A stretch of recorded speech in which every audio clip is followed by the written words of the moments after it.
UPSC के जो GS का जो तीसरा पेपर होता है उनके अंतर्गत जो टॉपिक्स आते हैं जिनमें से प्रश्न पूछे जाते हैं वो मतलब उन टॉपिक्स की हम यहाँ पे बात करेंगे जीएस पेपर थर्ड में का जो सिलेबस है उसके बारे में, ठीक है। तो इसका जो पहला टॉपिक है वह है भारतीय अर्थव्यवस्था। यानी भारतीय अर्थव्यवस्था है उसके अंतर्गत आपको योजना यानी संसाधनों को जुटाना, प्रगति, विकास तथा रोजगार से संबंधित जो विषय हैं भारतीय अर्थव्यवस्था के अंतर्गत उनके बारे में पूछा जाता है, ठीक है। यानी ये जीएस पेपर थर्ड का जो सिलेबस होता है ना उन वो है। फिर है समावेशी विकास तथा इससे उत्पन्न विषय, यानी समावेशी विकास और इससे जो उत्पन्न जो विषय हैं उनके बारे में पूछा जाता है, ठीक है। फिर आता है सरकारी बजट, यानी सरकारी जो बजट होता है उसके बारे में पूछा जाता है। इसके लिए आपको करंट अफेयर्स भी याद करना जरूरी है क्योंकि ये सरकारी जो बजट है वो वर्तमान का ही पूछा जाता है, ठीक है। इसके बाद आपको जो मुख्य फसलें हैं, जो भी मुख्य जितनी भी फसलें होती हैं ना इंडिया के अंतर्गत उनके बारे में पूछा जाएगा। देश के विभिन्न भागों में फसलों का जो पैटर्न है यानी किस तरह से होता है, कौन कौन सी फसलें किस किस टाइम में उगाई जाती है उनके बारे में पूछा जाता है। सिंचाई के जो विभिन्न प्रकार हैं, जो सिंचाई प्रणाली है उसके बारे में पूछा जाएगा कि सिंचाई के विभिन्न प्रकार कौन कौन से हैं और सिंचाई जो प्रणाली है वो किस तरह की प्रणाली है, कितने प्रकार की है, ठीक है। कृषि उत्पादन का जो भंडारण है यानी कृषि उत्पादन के अंतर्गत आपको जो भंडारण है कृषि उत्पादन का वो परिवहन तथा विपणन, इससे संबंधित जो विषय और जो बाधाएं है उनके बारे में, किसानों की जो सहायता के लिए ई प्रौद्योगिकी जो है उसके बारे में कि किसानों की सहायता के लिए ई प्रौद्योगिकी क्या है, ठीक है। फिर जो अगला जो टॉपिक है वह प्रत्यक्ष एवं अप्रत्यक्ष कृषि सहायता, यानी प्रत्यक्ष और अप्रत्यक्ष जो कृषि सहायता है उसके बारे में तथा न्यूनतम समर्थन मूल्य से संबंधित विषय है। न्यूनतम समर्थन मूल्य से संबंधित जो विषय हैं उनके बारे में पूछा जाता है।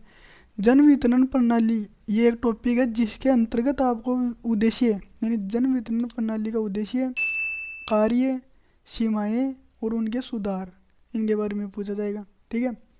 फिर है स्टॉक बफर स्टॉक क्या है इसके बारे में पूछा जाएगा।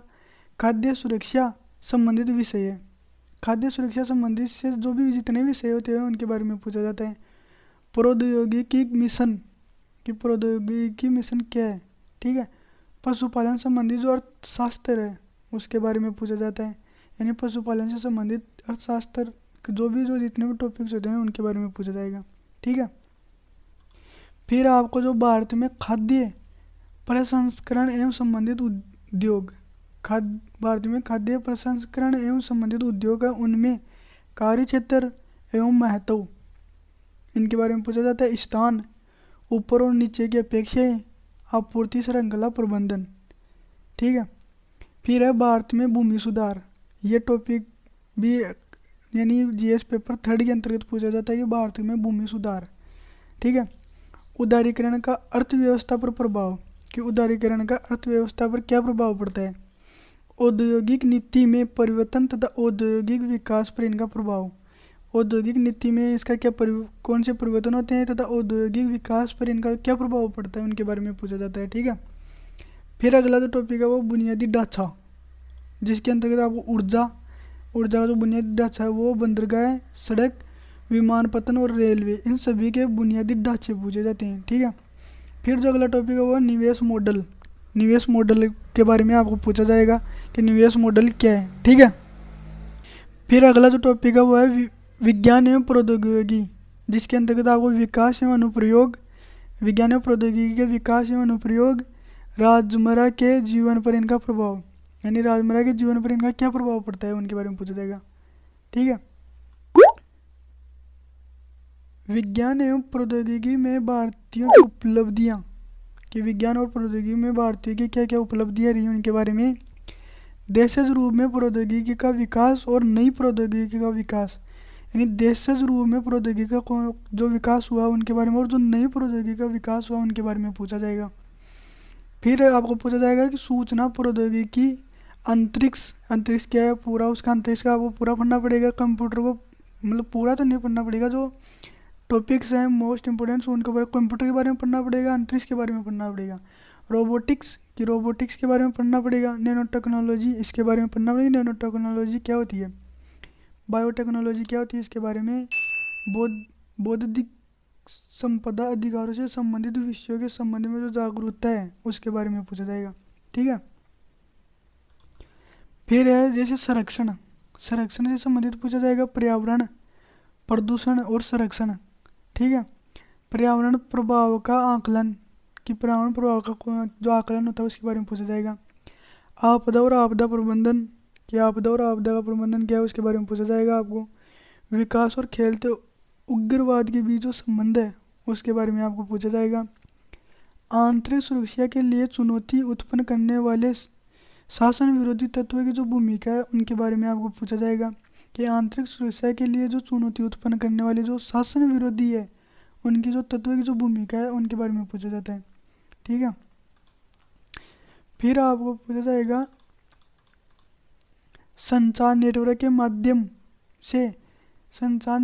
माध्यम से आंतरिक सुरक्षा को चुनौती कि जो संचार जो नेटवर्क है उसके माध्यम से जो आंतरिक सुरक्षा की जो चुनौती है उनके बारे में पूछा जाता है। आंतरिक सुरक्षा चुनौतियों में मीडिया और सामाजिक नेटवर्किंग साइटों की भूमिका। आंतरिक सुरक्षा के अंतर्गत जो मीडिया और जो सामाजिक नेटवर्किंग है उन साइटों की क्या भूमिका है। साइबर सुरक्षा की जो बुनियादी बातें हैं उनके बारे में पूछा जाएगा। धन शोधन और इसे रोकना यानी ये भी एक टॉपिक है जिसके बारे में आपसे पूछा जाएगा। ठीक है। फिर आपको जैसे सीमावर्ती क्षेत्रों में सुरक्षा चुनौतियाँ एवं उनका प्रबंधन, संगठित अपराध और आतंकवाद के जो बीच जो संबंध है उसके बारे में पूछा जाता है। ठीक है। विभिन्न सुरक्षा बल और संस्थाएं तथा उनके अधिदेश